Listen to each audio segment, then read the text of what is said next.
নমস্কার বন্ধুরা। আজ রবিবার, আর রবিবার মানেই বাচ্চাদের আবদার মেটানোর দিন। সকালবেলায় বড় ছেলের হুকুম হয়েছে, মা আজ কিন্তু একটু আলু কাবলি খাবো, অনেক দিন আলু কাবলি খাইনি। ব্যাস, যেমন বলা তেমনি কাজ। বসে গেছি মা আর ছেলে মিলে আলু কাবলি বানাতে। দেখুন, আলুগুলোকে টুকরো টুকরো করে কেটে নিয়েছি, আর তার সাথে মিশিয়ে দিচ্ছি কাঁচা ছোলা। উফ, আলু কাবলি সত্যি বাচ্চা থেকে বয়স্ক প্রত্যেকেরই ভালো লাগার জিনিস, কি বলুন। ছোলা মিশিয়ে দিলাম, ছোলার সাথে এদিকে মিশিয়ে দিচ্ছি কুচনো পেঁয়াজ, তার সাথে দিয়ে দিচ্ছি একটু নুন স্বাদ মতো।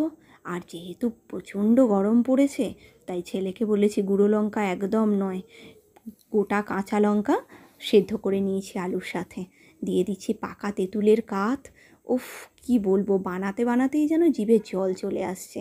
আচ্ছা বলুন তো, আলু কাবলি কার না পছন্দের খাবার? তো দিয়ে দিলাম পাকা তেঁতুলের কাঠ। তার সাথে এদিকে বাবানটা আবার প্রচণ্ড জ্বালাবে, সেই জন্য আলু সিদ্ধ করে তাকে বসিয়ে দিয়েছি যাতে ডিস্টার্ব না করতে পারে। এদিকে দিয়ে দিচ্ছি কাঁচা লঙ্কা, যেটাকে আমি সিদ্ধ করে রেখে দিয়েছিলাম, সেটাকে চটকে মেখে নেব ওর সঙ্গে।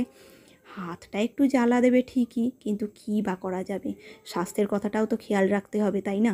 গুঁড়ো লঙ্কা তো স্বাস্থ্যের পক্ষে একদমই ভালো না, আবার তার উপরে এই গরমের মধ্যে।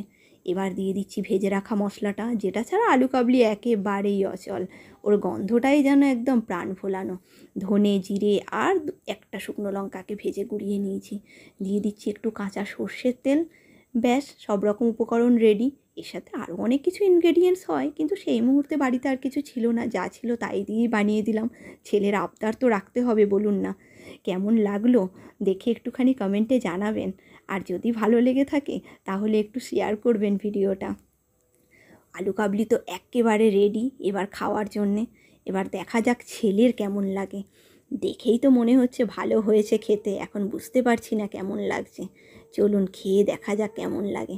আপনারাও বানিয়ে ফেলুন একদিন চটপট।